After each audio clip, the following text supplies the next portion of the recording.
I want to start today with a mental image. I want you to picture a factory. Okay. It's a classic image, right? The machines move in, the lights stay on, but the people walk out. We've all heard this story. The robots are coming, automation is inevitable, and usually we think of it as a one-to-one trade. One robot enters, one worker leaves, and the company saves some money. Right. That is the standard narrative. It's clean, it's simple, and according to the research we have in front of us today for this deep dive, it is dangerously incomplete. Incomplete is putting it mildly. I mean, the number that really stopped me in my tracks while we were prepping the sources wasn't the number of jobs lost directly, it was the multiplier effect. Yeah, the contagion factor. Exactly. The data we're looking at suggests that when one person loses their job to automation, particularly in a high-density industrial area, it's not just one livelihood that vanishes. The factor they cite is between 1.7 and 2.2. It's a staggering figure when you actually sit with it. It suggests that economic pain spreads much further than the factory floor. It's terrifying. It means for every single person let go, almost two other people somewhere else in the economy, people who might not even work at that factory, lose their livelihoods too. It's a literal chain reaction. And that brings us to the central tension of the research we're exploring today. Right. We aren't just facing a few layoffs here and there. According to the projections in these sources, we are potentially staring down the barrel of a massive fiscal collapse, where state revenues tank just as social costs go completely through the roof. Exactly. And usually the conversation stops at the doom and gloom phase. We wring our hands and say, well, the economy is going to break. But the material we have today goes a step further. It explores a specific proposal. A very radical proposal. Yeah, radical is the word. It's a proposal for a completely separate currency. They call it a non-convertible Binnenmarkt Euro, or internal market euro. A second currency operating alongside the one we already use. Not a crypto coin, not a grocery voucher, but a parallel euro designed specifically to solve a 1,250 billion euro fiscal gap, which is 1.25 trillion euros. That is the number we're going to have to unpack. We certainly will. It's a massive figure, and it requires a massive proposed solution. So our mission for you today is to walk through this proposal found in the research. We're going to look at the scary math of the collapse, the actual mechanics of this new Binnen euro, and how it's theoretically supposed to save the European economy without crashing the global financial system. It's quite the balancing act. I'm honestly a little excited because it feels like science fiction, like something out of a futuristic novel, but the sources treat it as an urgent economic necessity. And that's what makes it fascinating to analyze. It sounds like sci-fi, but the authors ground it in very hard, very cold economic realities. It's all about systemic checks and balances. So let's get into the numbers. Okay, let's start with the why. The multiplier effect I mentioned at the top, 1.7 to 2.2. You've looked at the breakdown in the source material, which references data from institutes like IFO and DIW. How exactly does one firing turn into two or more? It's the domino effect of an interconnected economy. The sources argue we have to stop thinking of jobs in total isolation. So you have the direct loss, let's call him Hans, at the automotive factory. Okay. The AI, or the robot, takes his spot. Hans goes home. That's the 1.0. Right, that's the part we all see, the headlines. But then you have the indirect loss, that factory. It's now largely automated. It might not need the same uniform cleaning service anymore. Because robots don't wear uniforms. Exactly. It doesn't need the cafeteria staff because robots don't eat lunch. It doesn't need the same local logistics for human-centric safety gear. So all the suppliers for that factory start losing their contracts. Okay, that makes total sense. Yeah. The ecosystem around the factory shrinks. It does. But the really insidious part, and the reason the source data climbs all the way to 2.2, is what they call the induced loss. This is entirely about Hans's wallet. His personal spending. Right. The data implies that an unemployed person in this scenario has roughly 800 to 1,200 euros less per month to spend on personal consumption. Wow. That's a huge chunk of change disappearing from the local town. It is. Think about where that money usually goes. Hans stops going to the local barber. He stops eating at the bistro on Friday nights. He cancels his gym membership. He buys fewer clothes. So the barber, the bistro owner, and the gym owner all see their revenues drop. Precisely. And eventually they have to let their own staff go.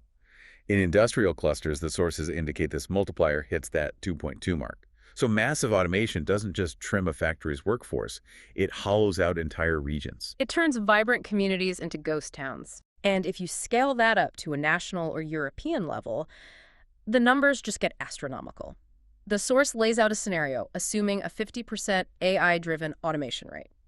And they calculated a fiscal gap based on that. I read this number 3 times to make sure I wasn't seeing things. 1,250 billion euros per year. Which is 1.25 trillion euros annually. It's a number so big it's hard to visualize. It's roughly the GDP of a country like Spain, just vanishing every single year. Huh. But the breakdown provided in the document is chillingly logical. Let's walk through that breakdown, because it's not just one big tax that disappears. No, it's a systemic failure. If you have that level of job loss, you lose about 202 billion in income tax right off the bat. Gone. Because robots don't pay payroll tax. Correct. Then you lose 405 billion in social contributions. That's pension funding, health insurance, nursing care. Gone. And because nobody is shopping, because of that induced loss we just talked about, you lose consumption taxes too. Precisely. That's estimated in the source at another 506 billion. And here's the kicker, the real tension of the document. At the exact moment the state loses all this revenue, its costs absolutely explode because it has to support all these unemployed people to keep them from starving. The calculation estimates just the cost of a universal basic income for the unemployed would be around 324 billion. So it's a massive catch-22. The state is bleeding money at the exact moment it needs a massive transfusion. Correct. And this is where traditional economics hits a wall. Normally, a government might try to print money or borrow its way out. Right, quantitative easing or whatever. Exactly. But if the Eurozone printed an extra 1.25 trillion euros every single year just to hand out as welfare, what happens? Inflation, like massive inflation. Runaway inflation. Yeah. And the euro would crash on international markets against the dollar or the yuan. Right. You can't just print real money that interacts with the global market to plug a domestic hole this size. It would destroy the currency's purchasing power for imports. Which leads us to the what? The solution proposed in these documents is to create a money that doesn't interact with the global market at all. The Binnenmarkt Euro. Yes, the internal market euro. Let's define this carefully, because I think this is where a lot of people might get confused. Is this like a government crypto coin or a voucher? Think of it as a currency with a very strict border. The source defines it with a few key rules. It is digital only, and most importantly, it is strictly non-convertible. Okay, non-convertible, meaning I cannot go to my bank app and trade a Binnen euro for a US dollar, or even a traditional euro. That is the most crucial feature of the entire proposal. It is a closed loop. It circulates only within the EU internal market. You can't take it to New York, you can't take it to Tokyo, and you certainly can't use it to buy stocks on Wall Street. So it's money, but it's trapped money. In a sense, yes. But it's trapped in a very large, diverse economy, the European Union. The proposal suggests using this currency to pay out a universal basic income, roughly equivalent to 1,200 euros a month, to every citizen. Yeah. But because it's not convertible, it doesn't inflate or crash the value of the real euro on the international stock market. Exactly. It bypasses the international financial system entirely. It's designed strictly to cover basic domestic needs: housing, food, energy, public transport, healthcare, things that are produced and consumed locally. It separates the survival economy from the global casino economy. That's a great way to phrase it. It insulates basic human needs from international currency speculation. It sounds a bit like, well, why don't we just tax the robots? We had another source we looked at, the FMG master plan, which talked about asset participation and taxing extreme wealth to pay for all this. Why does this source argue the Binnen euro is better than just taxing the corporations building the AI? That's a really important comparison, and the source material explicitly addresses this. The FMG master plan taxing assets, taxing robots, is socially very noble. It feels fair to a lot of people. But the authors of our main source argue it has a fatal flaw, which is capital flight. The rich people just leave. Rich people leave, and corporations move their headquarters.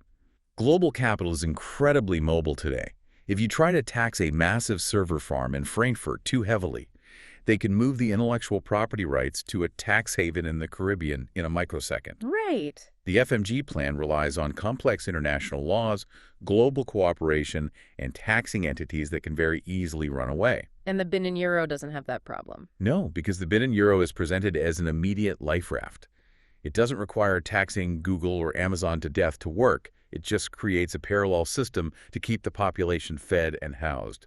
The source argues that with automation moving so fast, potentially displacing 20 to 30% of the workforce in the next decade, we simply don't have time for a 20-year global debate on wealth taxes. We need a mechanism that works now.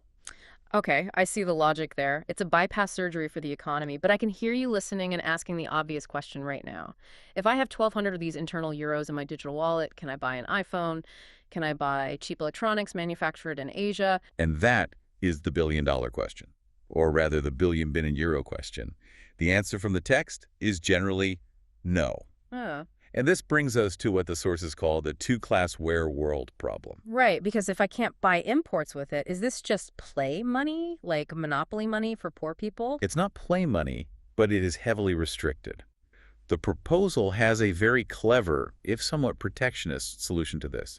It's called the 70% EU value-added rule. How does that work in practice? The rule states that you can only use the Binnen-Euro to pay for products that have had at least 70% of their value created within the EU. Oh, wow. So it effectively forces you to buy European. It forces the supply chain to become European. Think about the market dynamics. If millions of people suddenly have this currency every month and they want to buy things, companies are going to scramble to make products that are eligible to accept this currency. Because that's where all the consumer spending power is. Exactly. It creates a massive financial incentive for global companies to move production back to Europe so they can tap into this huge new consumer base. That is fascinating. So it's not just a welfare system, it's an aggressive industrial policy. It's reshoring manufacturing by wallet force. Yes. It essentially turns the welfare recipients into a powerful economic bloc that revitalizes local industry just by buying everyday goods. But what about really complex stuff? You mentioned earlier that supply chains are hopelessly global. What if I want to buy a washing machine, but the steel is imported from China? The proposal actually accounts for that reality. For goods that are mixed, say that washing machine is assembled in Germany but uses Chinese steel and American microchips, the proposal suggests a mixed payment model. Kind of like splitting the bill at a restaurant? Sort of. You might pay 60% of the price in Binnen-Euros, which covers the local labor, the assembly, the European transport, and you'd have to pay the remaining 40% out of pocket in hard euros to cover the imported materials. So you'd still need a side hustle or some regular money for the imported bits of your life. Yes, for luxury goods or heavy imports. But again, look at the incentive for the manufacturer. If they can figure out how to source that steel from Sweden instead of China, they can make the product 100% purchasable with Binnen-Euros. Which makes it way more attractive to the millions of people living primarily on this basic income. Exactly. It constantly pushes the free market toward local sourcing. Okay, let's look at the corporate side of this loop. Say I'm a company, I've played by the rules, I've accepted this Binnen-Euro for my 70% EU-made toaster. What do I do with it now? Can I exchange it for real euros to pay my shareholders in New York? This is where the corporate constraints come in. The source specifically mentions a 30% rule or limited exchange rates. Companies can't just dump the Binnen-Euro on a currency exchange. Why not? Because that would defeat the whole purpose and cause inflation. Their exchange rates are usually capped, perhaps only being allowed to exchange around 30% into hard currency, and even that is tied strictly to price stability conditions set by the central bank. So the companies are forced to spend it within the EU too. Yes. They have to use it to pay their local workers, pay their rent, pay their European suppliers. It creates a high velocity of money inside the designated zone. It prevents the money from leaking out into the global casino of derivatives and stock buybacks. It has to stay in the real economy. It really is a tightly closed loop, but I have to bring up the elephant in the room here. The source material explicitly mentions the fear of an East German mark scenario, the Ostmark. The classic black market fear. Yeah. You know, a black market emerging where people are trading 10 of these Binnen-Euros for one real euro under the table just to get real cash for travel or imports. How do they prevent that? The DDR comparison is the very first thing everyone thinks of. But the expert analysis in the source points out two major differences. Right. First, in East Germany, there was a fundamental shortage of physical goods. You had money, but nothing to buy. The shelves were literally empty. Right. Here, with the Binnen-Euro, you can buy food, housing, energy, healthcare. There's no shortage of product, just a strict separation of currency. Okay, that's a fair point. But people will still want hard cash for a vacation to Asia or to buy an imported gaming console. True. But that's where the digital-only aspect acts as the primary safeguard. This isn't paper money you can stuff in a suitcase or hand over in a dark alley. It's tracked via blockchain-style ledgers and digital wallets tied to biometric or strict identity verification. So Big Brother is watching your wallet. In a way, yes. It requires intense surveillance of the currency itself. The system is designed to mathematically prevent shadow trading. Because every single transaction is traced on a ledger, you can't easily hand over a digital suitcase of bin in euros for a wire transfer of dollars without the central bank flagging it. The software just wouldn't allow the transfer. Exactly. The source argues that, unlike the DDR, the digital nature allows for technical safeguards that simply weren't possible with physical cash. It makes operating a large-scale black market highly impractical. It's high-tech checks and balances. Now, let's talk about how this feels to the actual user. Because there is a massive social risk here, and the sources do address it, of this becoming a poor person's currency. If I'm paying with bin and euros at the grocery store, does everyone in line know I'm on the dole? Is it a public badge of shame? That branding issue is absolutely critical to the proposal's success. The text is very clear on this point. It must not be called welfare or aid. It is heavily branded as an automation dividend. Automation dividend. I like that. It sounds like a return on investment, like a shareholder payout. It completely reframes the payment. It frames it as your legitimate share of the societal profit generated by the AI and the robots. You aren't getting it because you're needy. You're getting it because the machines are doing the work that society used to depend on you to do. It's your cut of the future. But is a PR name change really enough to remove the stigma? We all know how social hierarchy works. People judge. The proposal goes much further than just a name change. It suggests making the bin in euro a VIT ticket for certain high-status things. What do you mean? Imagine if high-end cultural events, premium public transport passes, or top-tier digital education courses were exclusively payable with the bin in euro. You literally could not buy them with normal money. Oh, that is clever. So even the millionaire who kept his job needs some bin in euros if they want to go to the opera or take that specific university course. Exactly. It deliberately blurs the class lines. If the currency creates exclusive access to premium services, it stops being a badge of poverty and becomes a sought-after tool for cultural and social participation.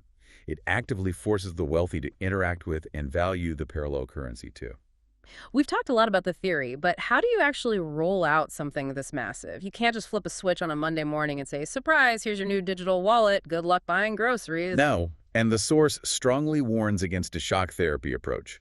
The roadmap suggests a very phased rollout. It would likely start with voluntary model regions, maybe a specific progressive city or state, or by transitioning existing social benefit recipients to these digital cards first. So start small, work out the software bugs. Right? You test the digital wallets, you test the acceptance hardware at supermarkets.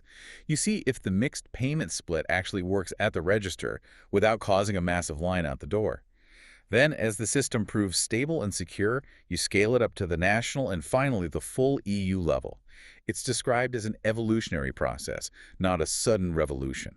It's a lot to take in. We've gone from the terrifying multiplier effect of AI layoffs, where one job loss triggers a cascade of economic pain across an entire region, to this massive 1.25 trillion euro fiscal hole. And we've looked at a proposed solution that tries to plug that hole not by taxing highly mobile global capital, but by creating a parallel economic reality. A dual currency system strictly designed to keep the wheels of the European internal market spinning, ensuring people are fed and housed without crashing the international value of the real euro. It really is a paradigm shift, from asking how do we get money from the robots to asking how do we insulate our basic survival from the global market entirely. That is the perfect way to summarize it. And if I can leave you with one final thought, it connects directly back to the conclusion of the source material. The bin in euro isn't presented by the authors as a permanent replacement for money as we know it. It's a bridge.